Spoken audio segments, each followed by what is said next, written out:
அப்ப யாரு சொல்லி யாருடைய உத்தரவின் பெயரிலே அவர்கள் அங்கு சென்று அஜித்தை அடித்து கொலை செய்தார்கள்? இதுதான் கேள்வி. எந்த அதிகாரி? சொன்னவன் யார்? எனக்குள்ளே எழுகிற கேள்விகளை என் அன்பு சொந்தங்களிடத்திலே முன்வைக்கிறேன். தம்பி அஜித் குமார் அவர்களின் மீது குற்றச்சாட்டை வைத்த பெண் நிகிதா என்கிற அந்த பெண், இதுவரை நீங்கள் எத்தனையோ குற்ற வழக்குகளை பார்த்திருக்க முடியும். குற்றத்தை கொடுக்க வருபவர், குற்றத்தை சாட்டுகிறவர் யாராவது தன் முகத்தை மறைத்து பேசியது உண்டா? இவர் என் நகையை திருடிவிட்டார் என்று சொல்ல வருகிற பெண் துணிந்து பத்திரிகையாளர்களிடத்திலே ஊடகங்களிடத்திலே பேட்டி கொடுக்கும் போது முகத்தை மறைத்துக் கொண்டு பேட்டி கொடுக்க வேண்டிய தேவை ஏன் வருகிறது? நீ உண்மையிலேயே அந்த பெண்மகள் நேர்மையானவர்கள், உண்மையிலேயே நகையை இழந்திருந்தால் முகத்தை மறைக்காது என்னுடைய நகையை இப்படி நான் இந்த வண்டியை எடுத்து விட சொன்னேன், வண்டியிலே நகை வைத்திருந்தேன், அவர் எடுத்துக்கொண்டு போய் விட்டார் என்று நேரடியாக சொல்ல வேண்டியதானே? எதற்காக முகத்தை மறைக்க வேண்டும்? ஏன்? இந்த பெண்தான் நிகிதா என்கிறது இந்த பெண்தான் என்று தெரிந்த உடனேயே பல நூறு பேர் வந்து விட்டான். இவள் எனக்கு வேலை வாங்கி தருகிறேன் என்று 6 லட்சம் வாங்கி ஏமாற்றினாள், இவள் எனக்கு வேலை வாங்கி தருகிறேன் என்று 10 லட்சம் வாங்கி ஏமாற்றினாள். என்னுடைய ஆறுயிர் தம்பி என் அன்பு இளவல் தமிழ்நாடு ஃபார்வர்ட் பிளாக்கினுடைய கட்சியின் நிறுவன தலைவர் திருமாறன் சொல்லுகிறார், என்னையை திருமணம் செய்து ஒரே நாளில் ஏமாற்றி விட்டார். இவ்வளவுக்கும் அவன் ஒரு சாதாரண ஆள் கிடையாது. போற போக்கில் ஏமாத்தி விட்டு போற அளவுக்கு எளிய மகனும் இல்லை. அவன் படிச்சவன், இந்த நாட்டில் நன்கு அறியப்பட்ட ஒரு அரசியல் இயக்கத்தை வைத்து நடத்தி கொண்டிருக்கிற ஒரு தலைவனே ஏமாற்றப்பட்டிருக்கிறான். அவன் 10 லட்சம் வாங்கி கொண்டுதான் அந்த பொம்பளை என்னையே விட்டால், என்னையும் குடும்பத்தையும் நிம்மதியாக விட்டால் என்று பேட்டி கொடுக்கிறார். எண்ணற்ற குற்றச்சாட்டுகள் இப்போது வெளிவருகிறது அந்த பெண் மீது. எல்லா குற்றச்சாட்டுகளும் காவல் நிலையத்தில் பதிவு செய்யப்பட்டிருக்கிறது. அறிவார்ந்த தமிழ் சமூக தம்பிதங்கையிலே, என்னரும் பெற்றோர்களே, ஒரு வழக்கிலையாவது அந்த பெண்ணை கைது செய்து விசாரித்து சிறைப்படுத்தினார்கள் என்று செய்தி படித்தீர்களா? இல்லை. அப்ப இவ்வளவு பேர் ஏமாற்றப்பட்டிருக்கிறார்கள் ஒரு பெண்ணால். என்ன துணிவில் அவர் அதை செய்திருப்பார்? காவல் நிலையம் வரைக்கு போய் குற்றப்பதிவு நடந்த பிறகும் அவர் மீது எந்த நடவடிக்கையும் இல்லை. காரணம் என்ன? எனக்கு எழுகிற கேள்வி உங்களுக்கும் எழுந்தால் என் கேள்வியில் நியாயம் இருக்கிறது என்று பொருள். ஒரு முறை கூட அவர் கைது செய்யப்பட்டார், சிறைப்படுத்தப்பட்டார் என்று வரவில்லை. ஒருவரை ஏமாற்றினால் சரி, எதிர்பாராத ஏமாற்றம். இருவரை சரி, திரும்ப திரும்ப இதையே வேலையாக வைத்து அந்த பெண்மகள் செய்து கொண்டே இருந்திருக்கிறார். ஏன் அவர் மீது எந்த நடவடிக்கையும் எடுக்கப்படவில்லை? இந்த சமூகத்தில் மிகப்பெரிய குற்றத்தை செய்து தொடர்ந்தியாக அப்பாவி மக்களை தொடர்ச்சியாக ஏமாற்றி வந்திருக்கிற ஒரு பெண் மீது எந்த நடவடிக்கையும் இல்லை. காரணம் என்னவாக இருக்க முடியும்?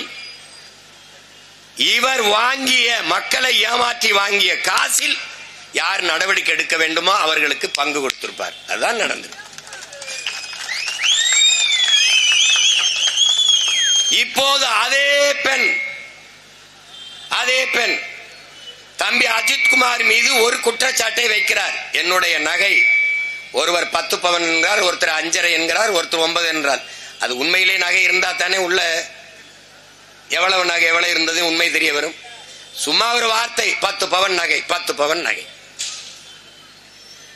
எந்த காவல் நிலையத்தில் சென்று முறைப்படி அவர் புகார் அளித்தால் பதில் உண்டா? இல்லை. வழக்கம் என்ன?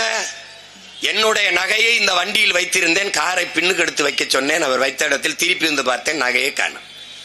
நீ மருத்துவமனைக்கு போனால், அங்கேயே போனால் அந்த நகல் கதிர்வீச்சு படம் எடுக்கும் போது, அது ஸ்கேன் எடுக்கும் போது அவர்கள் கழட்டி வைக்க சொல்லி அதை எடுத்து விட்டு திருப்பி மாட்டி கொடுத்து விடுவார்கள். நம்ம ஒன்றும் புதுசா மருத்துவமனைக்கு போகல, காவல் நிலையத்துக்கு போகலையே. ஆனால் மருத்துவமனைக்கும் போகல, கோயிலுக்கு வழிபட போகிற போது வீட்டில் இருக்கிற எல்லா நகையையும் கழுத்தில் போட்டுக்கொண்டு போவதுதான் நம்முடைய பெண்களுக்கு வழக்கம். ஆனால் கோயிலுக்கு வழிபட போகும்போது அதுவும் பெண் தெய்வம் எங்கள் தாய் காளியின் கோயில். அங்கே போகிற போது கழுத்தில் இருக்க நகையை கலட்டி காருக்குள்ள வச்சுட்டு போக வேண்டிய அவசியம் ஏன் வந்தது? இவ்வளவு நகை மேல அக்கறை இருக்கிற நீ என்ன மயத்துக்கு வண்டியில் வச்சுட்டு போன?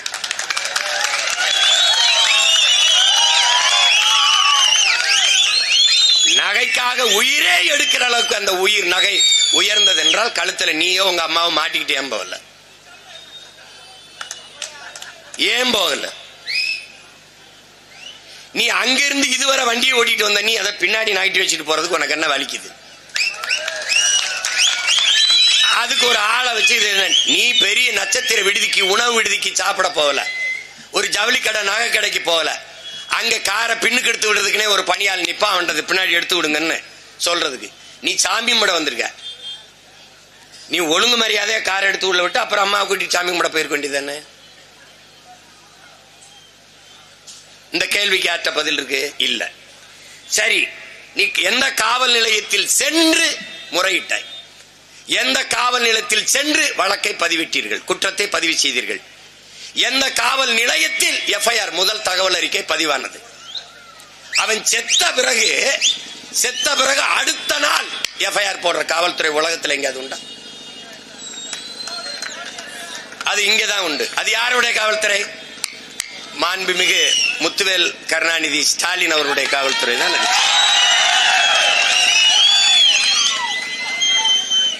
செத்த பிறகு எரிச்ச பிறகு அப்பா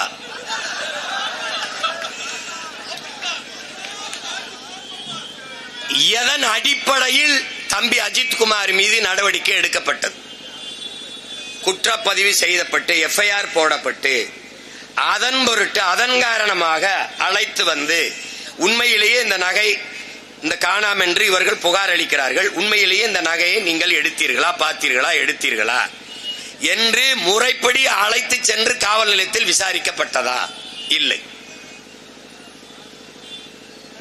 சீருடை அணியாத காவலர்கள் 5 பேர். மாவட்ட காவல்துறை அதிகாரி எஸ்பிக்கு அவர் உத்தரவிட்டாரா அல்லது டிஎஸ்பி உத்தரவிட்டாரா? யார் உத்தரவிட்டது? இந்த சிறப்பு காவல் படைக்கு நீங்க போய் விசாரியுங்கள் என்று யார் உத்தரவிட்டது? இதுதான் நமக்கு தெரிய வேண்டியது. இந்த இடத்தில் எவன் முதல் குற்றவாளி என்பது நமக்கு தெரிய வேண்டியது. இந்த காவலர்களை சிறப்பு காவல் படையை சார்ந்த 5 பேரை அனுப்பி அஜித் குமாரை தனியாக அழைத்து சென்று அடித்து விசாரியுங்கள் என்று உத்தரவிட்டவன் எவன்? அதுதான் இங்க தெரிய வேண்டியது. அது யார்? நீ முறைப்படி அவரை அழைத்து சென்று உங்கள் மீது குற்ற வழக்கு இருக்கு, விசாரணைக்கு வாருங்கள் என்று அழைத்து சென்று காவல் நிலையத்தில் வைத்துத்தான் விசாரித்திருக்கணும். அப்படி விசாரிக்கப்பட்டதா? கோயிலுக்கு பின்னாடி ஒரு இடத்தில் கொண்டு போய் வைத்து இந்த பாலன் இந்த இடத்தில் வைத்து அடித்து துன்புறுத்தி விசாரிக்கக்கூடிய நிலைமைக்கு தள்ளியது யார்? இவ்வளவு அவசரமாக அடித்து விசாரித்து அந்த நகையை மீட்க வேண்டிய நெருக்கடி யார் தந்தது? யார் தந்தது? அவ்வளவு முக்கியத்துவம் வாய்ந்த பெண், இந்த பெண் யார்? எழுத்து மூலமாக புகார் அளிக்கப்பட்டதா? எதன் பொருட்டு இவ்வளவு வேகமாக தீவிரமாக மிக விரைந்து நடவடிக்கை எடுக்க வேண்டிய தேவை ஏன் வந்தது? அவ்வளவு முக்கியத்துவம் வாய்ந்த பெண், இந்த பெண் யார்? இவ்வளவு குற்றச்சாட்டுகள், உயிரே போயிருக்கிறது. நீங்கள் கொடுத்த குற்றச்சாட்டு உண்மையா இல்லையா விசாரிக்க வேண்டும் வாங்க. உண்மையிலேயே நகையை வைத்திருந்தீர்களா இல்லையா பேசணும் வாங்க. இவ்வளவு பேர் உங்கள் மீது புகார் சொல்கிறார்கள், நீங்கள் வேலை வாங்கி தருவதாக நீங்களும் உங்கள் அப்பாவும் உங்கள் அம்மாவும் பணத்தை வாங்கி ஏமாற்றி விட்டீர்கள் என்று, திருமணம் செய்தே ஏமாற்றி விட்டீர்கள் என்று இவ்வளவு பேர் புகார் சொல்கிறார்கள். உங்களை போல முகத்தை மறைத்த அல்ல, முகத்தை திறந்து வைத்து நான் சொல்லுகிறேன் என்று ஊடகத்தின் வாயிலாக மக்களுக்கு முன்னால் புகார் அளிக்கிறார்கள். வாருங்கள் என்று ஏன் அந்த நிகிதாங்கிற பெண்ணை கைது செய்து இந்த காவல்துறை விசாரிக்கல? இதுவரை ஏன் விசாரிக்கல? இதுவரை ஏன் அவர் கைது செய்யல? ஏன் செய்யல? அவரிடத்தில் கைது செஞ்சு ஒரு வாக்குமூலத்தை ஏன் பெறல? என்ன நடந்ததுன்னு கோயம்புத்தூர்ல அவரும் அவங்க அம்மாவும் இருக்கும் போது ஒரு விடுதியிலே பார்த்த தம்பிகள் இந்த காரை சிறைபிடித்து வைக்கிறார்கள். நீங்க வலையொலியில் இருக்குது குரல் செய்தி. காவல்துறைக்கு சொல்லுகிறார்கள், அஜித் குமார் கொலையில் இந்த மரணத்திலே தேடிக்கிட்டு இருக்க பெண் இங்க இருக்கிறாங்க, இந்த சிறைபிடிச்சு வச்சிருக்கோம் இந்த வண்டி என்ன. அதை திருப்பி அதை விட்டு விடுங்கள் அந்த வண்டி என்று சொன்னது யார்? எதுக்காக விட்டீர்கள்? இதுவரை அந்த பெண்ணை பத்திரமாக பாதுகாத்து வைத்திருக்கீங்களே கைது செய்யாமல். காரணம் என்ன? காரணம் என்ன? காரணம் என்ன? ஒரு குற்றவாளி இந்த சமூகத்தில் பல பேரை நம்பிக்கை கொடுத்து வேலை வாங்கி தருகிறேன், குறிப்பாக அரசு வேலை வாங்கி தருகிறேன் என்று எனக்கு முதல்வரை தெரியும், துணை முதல்வர் தெரியும், அவரை தெரியும் என்று பொய்யான வாக்குறுதியை கொடுத்து பணத்தை வாங்கி ஏமாற்றி இருக்கிறார் என்று தெரிந்தும் அவர் மீது கைது செய்து நடவடிக்கை எடுக்காதது ஏன்? அப்படின்னா என்ன நடக்குது? இந்த 5 பேர் அடித்துக் கொன்ற 5 பேர் அவர்களே இந்த முடிவை எடுத்தது அல்ல. அவர்களே போய் அஜித்தை அடிச்சு விசாரிக்கணும், தண்ணீர் கேட்கும் போது மிளகாப்பொடியை கொடுக்கணும், பிறப்பூர்ல மிளகாப்பொடியை போட்டு சித்திரவதை செஞ்சு அவன்கிட்ட அப்படி அவங்களுக்கு அவங்க எடுத்த முடிவு அல்ல. அப்ப யாரு சொல்லி யாருடைய உத்தரவின் பெயரிலே அவர்கள் அங்கு சென்று அஜித்தை அடித்து கொலை செய்தார்கள்? இதுதான் கேள்வி. எந்த அதிகாரி சொன்னவன் யார்? அப்ப நீ இவர்களை கைது செஞ்சு இடைக்கால பணி நீக்கம் செய்து அந்த உண்மையான குற்றவாளியை நீ ஏன் காப்பாற்ற துடிக்கிறாய்? தான் கேள்வி. அவன் யார்? அவர் நேரடியாக தலையிட்டு இங்கே இவ்வளவு தூரம் அடிச்சு சித்திரவதை செஞ்சு விசாரிக்கிற அளவிற்கு இந்த பெண்ணுக்கு முக்கியத்துவம் கொடுக்க வேண்டிய தேவை ஏன் வருது? இப்படி எல்லா குற்ற வழக்கிலையும் இந்த காவல்துறை இதுபோல நடவடிக்கை எடுக்குமா? எடுத்திருக்கிறதா? இதுபோல எடுத்திருக்கிறதா? எடுக்குமா? யாரிடத்தில் பதில் இருக்கிறது? ஒரு நேர்மையான தெரியாம நடந்துருச்சுன்னா நீ என்ன பண்ணணும்? குற்றத்தில் சம்பந்தப்படுத்தப்பட்டவன் எவனா இருந்தாலும் உடனடியாக பணி நீக்கம், உடனடியாக சிறைப்படுத்தல் செய்திருக்கணும். ஆனா அதை விட்டுட்டு ஆட்கள் அனுப்பி பேரம் பேசி உனக்கு எவ்வளவு தர்றேன், நிவாரணம் தர்றேன், அவ்வளவு தர்றேன், இது தர்றேன், 3 சென்ட் தர்றேன், 3/4 சென்ட் தர்றேன், 1/2 சென்ட் தர்றேன், 1/4 சென்ட் தர்றேன். டேய், உங்களை புதைக்கிறதுக்கு தாண்டா அந்த 3 சென்ட் இருக்கு, உங்களை புதைக்கிறதுக்கு. என்ன கொடுமை பாரு. அப்பவே நீ குற்றவாளி, நீ நேர்மையற்றவன். எப்படி இருக்கு? என் தம்பி தங்கைகளுக்கு நான் சொல்றேன், அறிவார்ந்த என் தமிழ் சமூக மக்களுக்கு சொல்றேன், இந்த ஆட்சியாளர்கள் அதிகாரத்தில் காவல்துறையில் உயர் அதிகாரிகளை எவரவர் குற்றவாளி, குற்ற பின்னணி எவன் அக்யூஸ்ட் காம்பாரி, எவன் அயோக்கிய, எவன் நல்லவன் நேர்மையற்றவன், எவன் ஊழல்ல லஞ்சத்துல ஈடுபடுவான், எவன் கட்ட பஞ்சாயத்து பண்ணி பணம் பறிப்பான், எவன் இந்த மாதிரி வேலைகளை செய்வானோ அவனையே உயர் பதவியில வைப்பான். இதாண்டா திராவிட ஆட்சி, திராவிட மாடல். ஒரு நேர்மையாளனை கூட உயர் பதவியில் வைக்காது. தனக்காக குண்டாஸ் அடியால் வேலை செய்யற எவனவன் இருக்கான அந்த அதிகாரியத்தான் உயர் பதவியில் வைக்கும். அதனாலதான் இப்படிப்பட்ட கேடுகள். எத்தனை கேள்வி? இதுவரை அது கேட்டாங்க பாரு. சிபிஐ விசாரணை கேட்கிறோம். இது மாதிரி ஒரு சீட்டிங், இது மாதிரி ஒரு ஏமாற்று உலகத்தில் இருக்க முடியாது. என் உடன் பிறந்தார்களே, நீங்க பார்த்திருப்பீங்க எத்தனை வழக்குகளை இவங்க மத்திய புலனாய்வுக்கு சிபிஐக்கு மாத்தி இருக்கிறார்கள். எந்த வழக்கில் நியாயம் கிடைக்க பெற்றிருக்கிறது? சிபிஐ விசாரிச்சு உண்மையை சொல்லியிருக்கு என்று ஒரு வழக்கில் சொல்லுங்க பாப்போம். மாநில உரிமை பேசியவர்கள், மாநில சுயாட்சி பேசியவர்கள், மாநில உரிமை காவல்துறை, மாண்புமிகு தமிழக முதல்வரின் கட்டுப்பாட்டின் கீழே, அவருடைய அதிகாரத்தின் கீழே இயங்கக்கூடிய துறை காவல்துறை. தன்னுடைய காவல்துறை, தனக்கு கீழே இயங்கக்கூடிய காவல்துறை சரியாக விசாரிக்காது, அது சரியாக நீதியை விசாரித்து நிலைநாட்டாது. தனக்கு கீழே இருக்கிற உளவுத்துறை, சிபிசிஐடிங்கிற சிறப்பு காவல்படை, இது எதுவுமே சரியில்லை. அதனால் நீங்கள் சிபிஐ விசாரணை செய்யுங்கள் என்றால் நீங்கள் தோற்றுவிட்டீர்கள் என்று பொருள். உங்களுடைய காவல்துறை சரியில்லை என்று நீங்கள் ஒத்துக்கொண்டீர்கள் என்று பொருள். அப்போ இது அப்படி என்றால் உங்கள் தோல்வியை ஒத்துக்கொண்டு நீங்கள் பதவி விலகுவதை தவிர வேற வழி இல்லை. என்னால் கையால் ஆகல, என்னால சரியா விசாரிக்க முடியல அப்படின்னா தோற்று போனது உங்க அரசு, தோற்று போனது உங்களுடைய காவல்துறை. நான் மதிக்கிறேன், எங்களின் காவல்துறையை நான் மதிக்கிறேன். உங்களிடத்துல ஒண்ணு கேட்கிறேன், இதுக்கு எதுக்கு சிபிஐ விசாரணை? குற்றம் தெளிவாக தெரியுது, நடந்தது என்ன தெளிவா தெரியுது. 5 காவலர்கள் போனார்கள், தம்பி அஜித்தை விசாரிக்கணும் என்கிற பேர்ல அடித்து கொன்று விட்டார்கள். குற்றம் நிகழ்ந்தது தெரியுது, கண்கூடா தெரியுது. இங்கே வேண்டியது நடவடிக்கை தானே ஒழிய,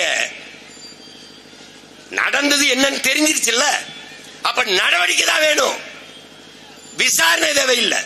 இங்க விசாரிக்க வேண்டிய அவசியமே இல்லை. என்ன நடந்தது என்று தெரியவில்லை என்றால் தான் விசாரணை தேவை. இங்கதான் என்ன நடந்ததுன்னு தெரியுதே. ஒரு பொம்பளை வந்தா என் நகையை காணாமன்னு சொன்னா, இவ்வளவு நடந்திருக்கு, இவ்வளவு பிரச்சனை இருக்குது, அவ குற்றப்பதிவும் கொடுக்கல, திரும்ப அவசர அவசரமா 5 பேர் வந்தான், அடிச்சான், கொன்னுட்டான், இது நடந்திருக்கு. எல்லாமே தவறு.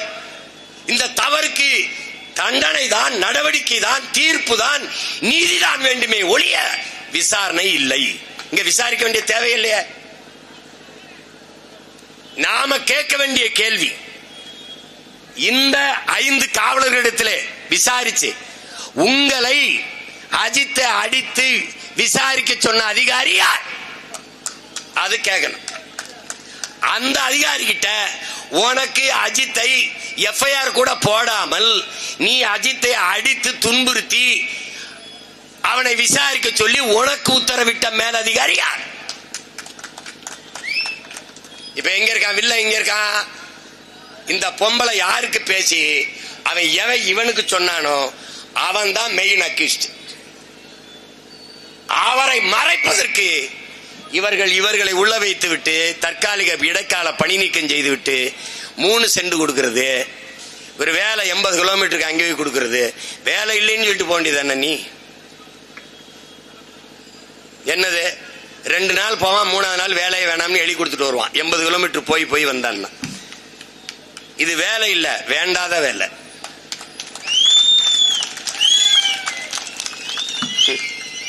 இது ஒரு ஆட்சி.